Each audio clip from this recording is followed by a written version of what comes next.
Bien encore la mif, j'espère que vous allez bien, c'est votre poteau Trafic. Comme vous l'avez lu dans le titre, aujourd'hui on va apprendre à mettre un petit pont. Mais un petit pont qui passe à tous les coups. Donc j'espère que vous êtes prêts la mif, parce que là je vais vous dévoiler le secret le plus gardé au monde. C'est parti.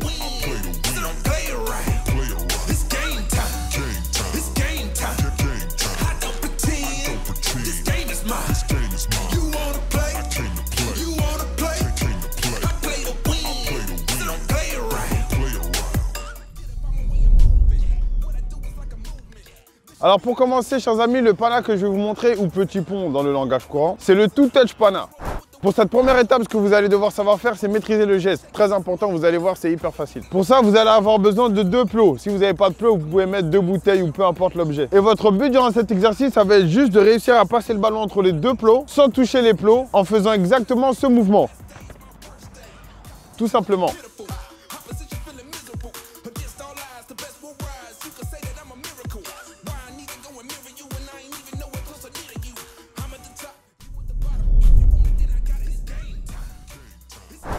Pour cette deuxième étape, chers amis, ça devient un peu plus compliqué, mais vous allez voir, en vérité, c'est pas si compliqué que ça. Ce que vous allez apprendre à faire pour cette deuxième étape, c'est anticiper le pied de votre adversaire. C'est-à-dire que ce mouvement-là, qui ressemble à un double contact, il fonctionne parce que votre adversaire, il lance son pied pour récupérer le ballon. Du coup, dans cette deuxième étape, ce qu'on va apprendre à faire, c'est anticiper le mouvement. Parce que le but, c'est de réussir à mettre le petit pont au moment où il ouvre les pieds. Donc pour cette deuxième étape, ce que vous allez faire, c'est compter dans vos têtes. 1, 2, 3 et bam, je fais le mouvement. Ça va vous apprendre en fait à anticiper le mouvement de votre adversaire, d'accord? C'est super simple. Vous comptez 1, 2, 3 dans votre tête et bam, vous faites le mouvement.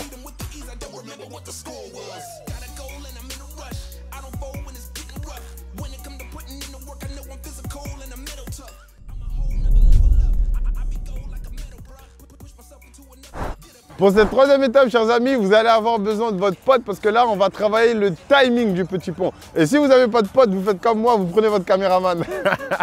Donc là, ce que vous allez faire quand vous serez avec votre ami, c'est qu'il va compter à haute voix jusqu'à 3. Et à 3, il va lancer son pied pour mettre le ballon. Et vous, ça va être à ce moment-là que vous allez essayer de mettre le petit pont. Démonstration. 1, 2, 3. Hop là.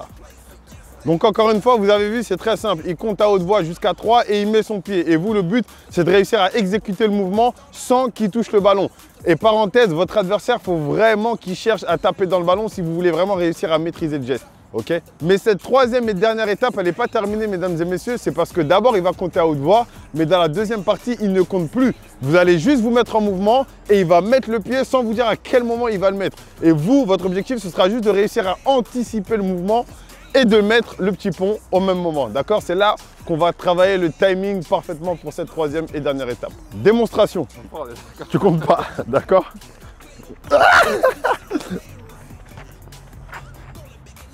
Ah, je l'avais.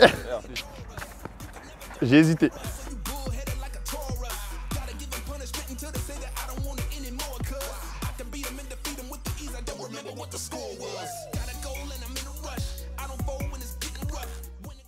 C'est la fin de cette vidéo, chers amis, j'espère qu'elle vous a plu. Voilà, c'était une vidéo pour vous apprendre à mettre un petit pont. Bien évidemment, c'était la version la plus basique, la plus simple. Je voulais qu'elle soit accessible à tous. Comme je vous l'ai dit, vous pouvez vous entraîner seul avec des pros ou avec un pote. Entraînez-vous bien parce que croyez-moi, c'est le petit pont le plus facile et le plus utilisé au monde, surtout dans le monde du street football, et c'est pas une blague. Donc voilà la mif, j'espère encore une fois que ça vous a plu. Likez cette vidéo, abonnez-vous à la chaîne d'Unisport pour plus de vidéos. Suivez-nous sur nos différents réseaux sociaux qui sont en lien dans la description. Prenez soin de vous et d'ici là, je vous dis à la prochaine. Bye.